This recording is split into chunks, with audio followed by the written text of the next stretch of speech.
이번 시간에는 실제로 PC와 측정 장비를 GPIB 방식을 이용을 해서 우리가 연결하고 실제로 PC를 통해서 측정 장비를 컨트롤 해보는 것을 테스트 해보도록 하겠습니다.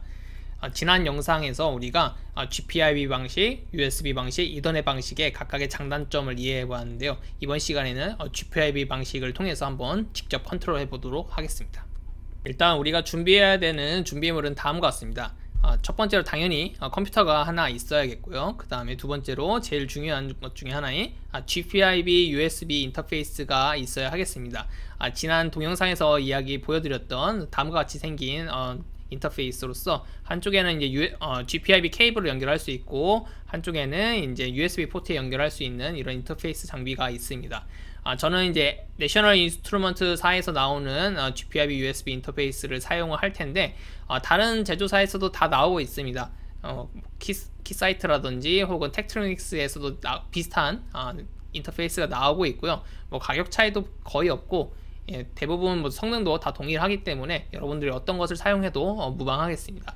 그런 다음에 우리가 연결하고 싶은 측정 장비를 하나 준비할 텐데 저는 이제 오실로스코프, 제가 가진 오실로스코프를 준비했고 거기에 이제 GPIB 케이블은 이제 2대 이상의 장비가 연결되어야 할 상황에는 GPIB 케이블이 추가로 필요하고요. 현재는 지금 오실로스코프 하나만 우리가 컨트롤할 것이기 때문에 이 GPIB USB 인터페이스 쪽에서 이 장비를 연결하고 이 USB 커넥터를 이제 PC 노트북에 연결을 해서 우리가 장비를 컨트롤하는 것을 데모를 해보도록 하겠습니다. 아래쪽 사진이 이제 제가 준비한 사진인데 이제 제 노트북에 있고요. 그 다음에 옆에 이제 오실로스코프가 있고 뒷면을 보시면은 이제 GPIB USB 인터페이스가 지금 장비에 GPIB 포트에 이렇게 연결이 되어 있고 나온 케이블이 노트북의 USB 포트에 연결되어 있는 상황을 이제 보실 수 있을 겁니다. 실제로 연결하고 나면은 여기에 이제 레디라고 써있는, 잘 보이지 않는데 레디라고 써있는 이 LED 램프에 불이 들어오게 되는데 이 불의 색깔로 우리가 이제 스피드 상황을, 연결 상황을 체크를 할 수가 있습니다.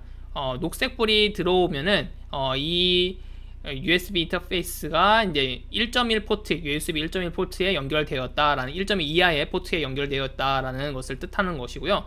이 엠버 색깔이 약간 이제 주황빛이 도는 이 불빛이 나오면은 USB 2.0 이상의 이제 포트에 연결되었다라고 이제 알려주는 것입니다. 따라서 이 엠버 색깔이 나오는 지금 상황에서는 이제 2.0, 실제로는 3.0 포트에 연결되어 있는데 이제 3.0은 지원하지 않기 때문에 2.0 포트 이상에 연결되었다고 이제 알려주고 있는 상황이 되었고요.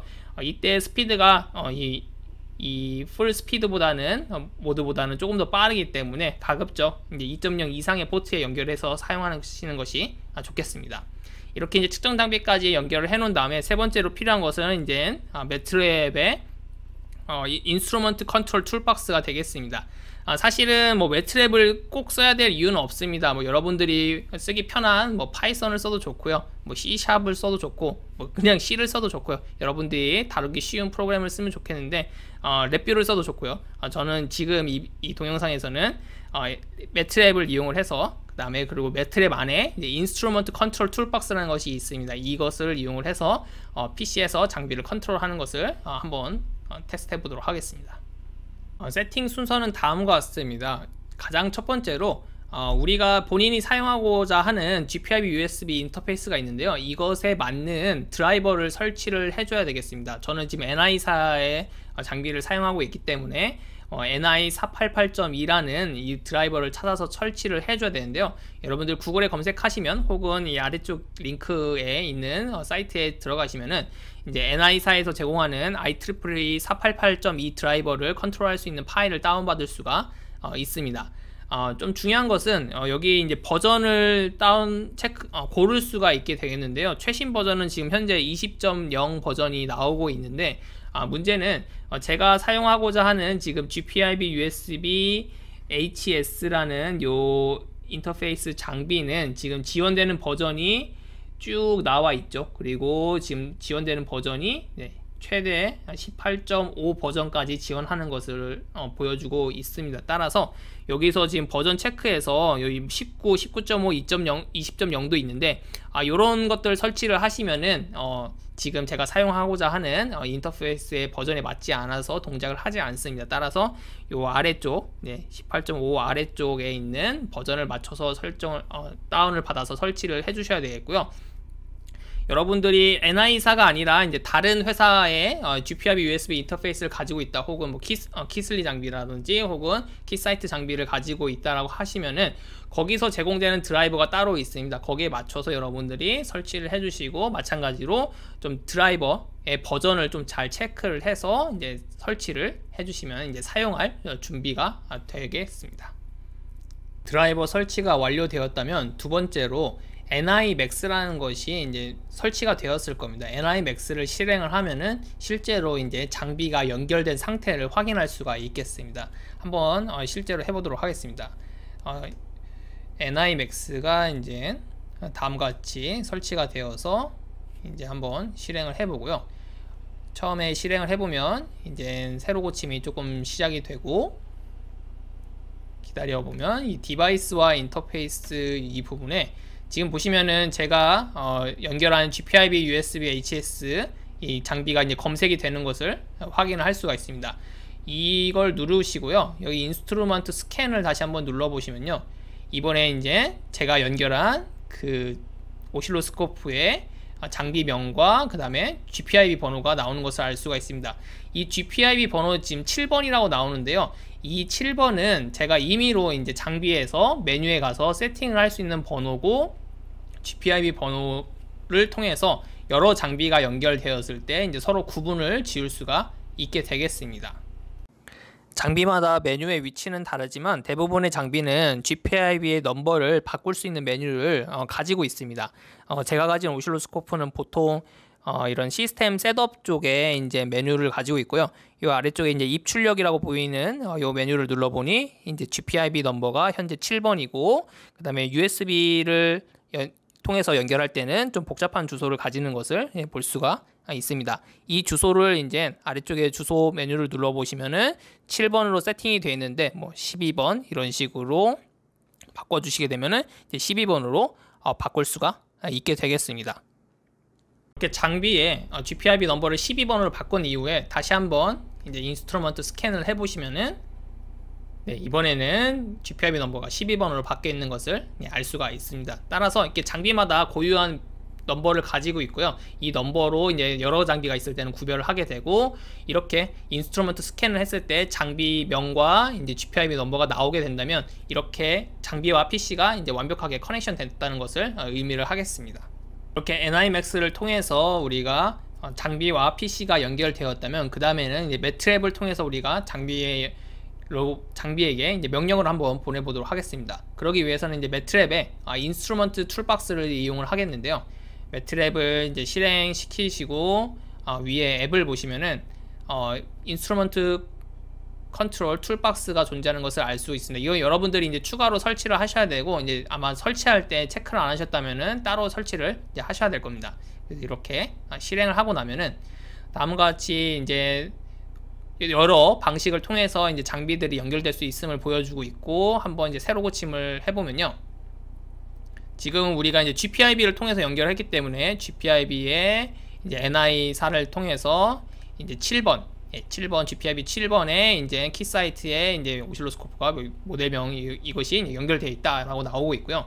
이것을 이제 옆에 오른쪽에 이제 커넥트 하시면은 실제로 이제 장비에게 명령을 보낼 준비가 된 상태가 되겠습니다. 매트랩의 인스트루먼트 컨트롤 툴박스를 이용해서 장비에 명령을 보낼 준비가 되었는데, 그럼 어떻게 명령어를 우리가 보내야 되느냐? 이것은 정해진 문법이 있습니다. SCPI라고 해서 Standard Commands for Programmable Instrument라는 이름의 약자로서 모든 장비들을 컨트롤하는데 필요한 이 명령어를 다 통일을 시켜놓은 문법 체계입니다. 즉 여기 나와 있듯이 테스트 혹은 측정 장비용으로 설계된 특수한 이제 언어로서 뭐 C 언어, 뭐 파이썬 언어 이런 것처럼 언어인데요. 프로그래밍을 위한 것이 아니라 그냥 단순히 명령을 전달하기 위한 그런 규칙 같은 것이기 때문에 상당히 심플하게 되어 있습니다. 정말 중요한 점은 이것은 모든 계측 장비의 통일된 문법으로서 장비마다 다른 문법이 아니기 때문에 한 번만 익혀 두시면은 아주 쉽게 우리가 모든 장비에 컨트롤 하는데 사용을 할 수가 있습니다. 그러면은 제가 가진 장비에 대해서 SCPI 문법에 따라서 작성된 그 커맨드들이 어떻게 되는지를 찾아야 되는데요. 보통 우리가 이제 장비를 이용할 때 유저 매뉴얼을 많이 봅니다. 그쵸? 어떤 버튼을 누르면 무슨 기능을 하고 어떤 뭐 스펙을 가지고 있고 유저 매뉴얼을 많이 보게 되는데, 유저 매뉴얼이 아니라 프로그래밍 가이드 뭐 이런 이름이 붙은 문서가 있고요. 혹은 뭐 GPIB 커맨드 뭐 이런 형태의 이름이 붙어진 문서가 있습니다. 지금 제가 테스트하고 있는 오실로스코프도 이렇게 유저 가이드라는 매뉴얼이 이제 파일이 이제 홈페이지에서 제공이 되고 제조사에서 제공이 되고, 또 찾아보시면은 이렇게 프로그래머스 가이드라는 또 다른 문서가 존재하는 것을 알 수가 있습니다. 이런 문서들을 우리가 보시면은 이제 장비에 직접 명령을 내려서 컨트롤할 수 있는 그런 명령어에 대한 자세한 내용이 담겨져 있게 되겠습니다. 근데 명령어를 이 매뉴얼을 한번 보시면은 도대체 어디서부터 시작해야 될지 되게 막막하실 겁니다. 왜냐면 말 그대로 매뉴얼이기 때문에 각각의 구문에 대한 자세한 설명들이 그냥 쭉 사전처럼 나열되어 있기 때문에 좀 이해하기 어려운데요. 그때는 반드시 처음에 이그젬플 코드를 한번 살펴보세요. 가장 간단한 동작을 할 수 있는 이그젬플 코드들이 항상 매뉴얼에 제공이 되고 있기 때문에 이것을 이해하고 나면은 거꾸로 아주 쉽게 우리가 쓸 수가 있습니다. 이건 이그젬플 첫 번째 코드에서 한번 가져와 본 건데요. 지금 보시면은 뭐 do 커맨드, 뭐 커맨드를 실행하라는 뭐 그런 거겠죠. 이거는 이제 중요하지 않고요. 이 부분은 중요하지 않고, 지금 구문에서 제일 중요한 것은 땡땡 하고 오토 스케일 하면은 이제 뭔가 오실로스코프가 동작을 하게 됩니다. 즉 이 명령어를 우리가 장비에 보내게 되면은 오실로스코프가 오토 스케일 버튼을 누른 것처럼 이제 동작을 할 수 있을 거라는 것을 우리가 간단하게 우리가 예측을 할 수 있습니다. 여기 밑에도 마찬가지로 땡땡해서 트리거의 모드를 이제 엣지 타입으로 바꿔라, 이렇게 구문이 되어 있는 것을 알 수가 있고요. 실제로 이 명령어를 이제 오실로스코프로 보내게 되면은 거기에 맞춰서 동작을 하게 되겠습니다. 실제로 동작하는 것을 체크를 해보려면요, 다시 우리 매트랩으로 돌아가서 다시 인스트루먼트 컨트롤 툴박스로 돌아와서 지금 보시면은 GPIB 7번에 지금 연결이 된 상태인 것을 확인할 수 있고요.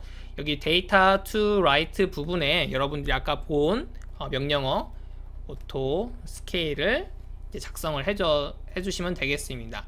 여기에 이제 write 버튼을 누르시면은 이제 실제로 이 명령어가 장비 쪽으로 넘어가게 되고요. 한 가지 팁으로는 우리가 매뉴얼 부분에 보시면은 지금 이렇게 명령어 구문이 있는데 대문자인 부분과 이제 소문자인 부분이 나눠져 있습니다. 이 명령어를 할 때 이 전부를 써도 인식을 하고요. 요 앞에 이제 대문자인 부분만 써도 똑같이 인식을 합니다.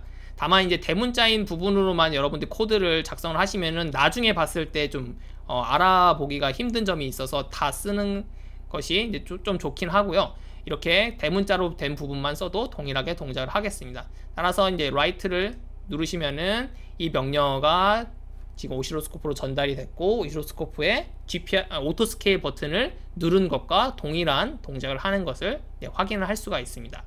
이렇게 매트랩의 인스트루먼트 컨트롤 툴박스를 이용했을 때 장점은요, 지금 우리가 이렇게 명령어를 한번 테스트 해봤을 때 이 명령어를 다시 한번 쓰고 싶다면은 이렇게 세션 로그에 가시면은 지금까지 제가 테스트한 것들이 전부 다 코드화가 자동적으로 되어 있는 것을 알 수가 있습니다. 지금 보시면은 첫 번째로 이제 GPIB 7번 장비를 찾아서 이제 뭔가 오브젝트 파일을 하나 만들고요.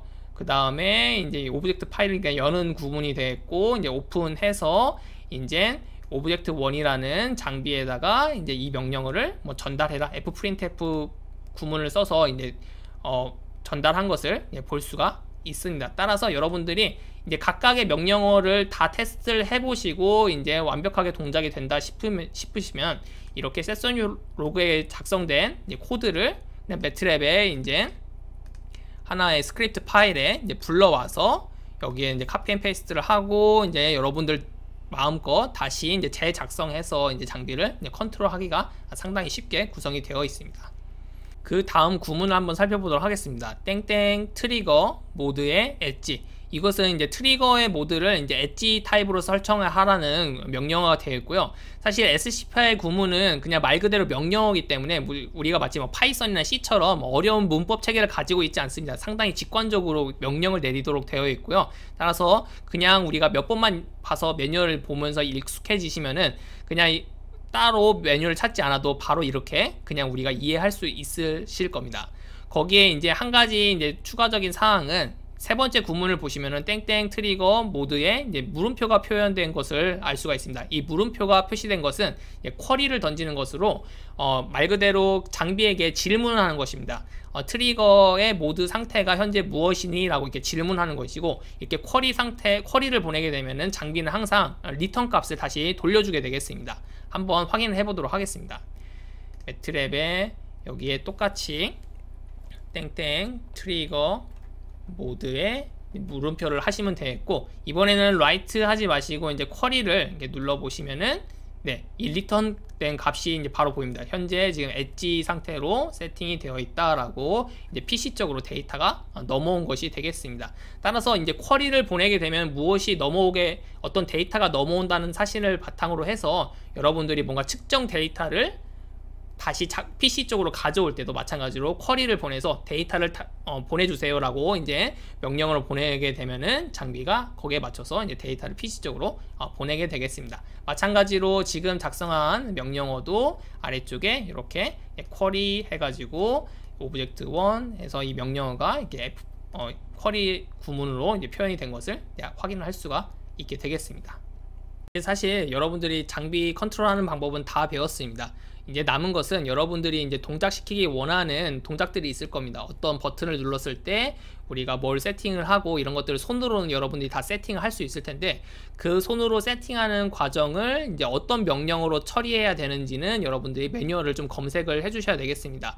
아까도 이야기했듯이 example 코드를 이제 쭉 따라가면서 이런 명령어를 쓰면은 이 동작을 할 수 있겠구나 라는 것을 미리 숙지를 하시고요. 그 다음에 각각의 명령어의 디테일한 것을 이제 여러분들이 숙지를 하시면 되겠습니다. 아까 우리가 설정해 본 오토 스케일 명령어를 이제 찾아보시면은 이 자세한 이제 문법이라든지 세팅 방법들이 이제 마치 사전처럼 쭉 ABC 순서대로 정리가 되어 있습니다. 지금 보시면 오토 스케일 같은 경우에는 우리가 단순히 오토 스케일 이렇게 명령을 내렸지만 뒤에 더 붙일 수 있는 구문이 소스를 붙일 수 있는 것을 알 수 있고요. 이 소스는 무엇이냐? 바로 채널의 넘버를 의미를 하겠습니다. 즉 오토스케일 그냥 이렇게 쓰시면은 전체 채널을 다 오토스케일 누르는 거랑 동일하지만, 이렇게 오토스케일 띄우고 채널 1 하시면은 이제 채널 1만 이제 오토스케일 한다는 것을 이제 명령을 내릴 수가 있게 되겠고요. 마찬가지로 요 CHAN 요것만 쓰셔도 되고, 이 채널 전부 다 쓰셔도 동일하게 동작을 하겠습니다. 그리고 이제 이 N은 무엇이냐? 밑에 또 설명이 있죠. 1번, 2번부터 이제 본인이 가진 채널까지 뭐 4개가 있으면은 뭐 채널 4까지 이렇게 하면 채널 4를 이제 오토스케일 하겠다 이런 것이 되겠고, 마찬가지로 제가 가진 오실로스코프는 지금 디지털 채널이 없는데 디지털 채널이 있을 경우에는 디지털 해서 디지털 채널의 넘버 이렇게 하시면은 또한 지정된 디지털 채널을 오토스케일 하는 그런 명령어를 내릴 수도 있게 되겠습니다. 따라서 또 밑에 이제 자세한 설명이 있습니다. 이 구문은 이제 오토스케일 키를 누른 것과 이제 동일한 동작을 한다 뭐 이렇게 써여져 있고요. 조금 더 이제 디테일하게 세팅할 때는 이제 요렇게 채널을 세팅을 하면 된다. 그리고 이제 여러분들이 PDF로 여기를 클릭하시면은 또 거기로 이동을 해서 또 자세한 설명들을 볼 수가 있게 되겠습니다. 따라서 여러분들이 손으로 누르는 동작을 하나하나 이렇게 구문 형태로 CPI 구문 형태로 이제 바꿀 수가 있게 되겠고요. 그러한 구문들을 모아서 이제 매트랩의 코드로 이제 한 번에 실행을 시키시면은 이제 자동으로 이제 동작을 할 수 있는 이런 시스템을 구축을 할 수 있게 되겠습니다.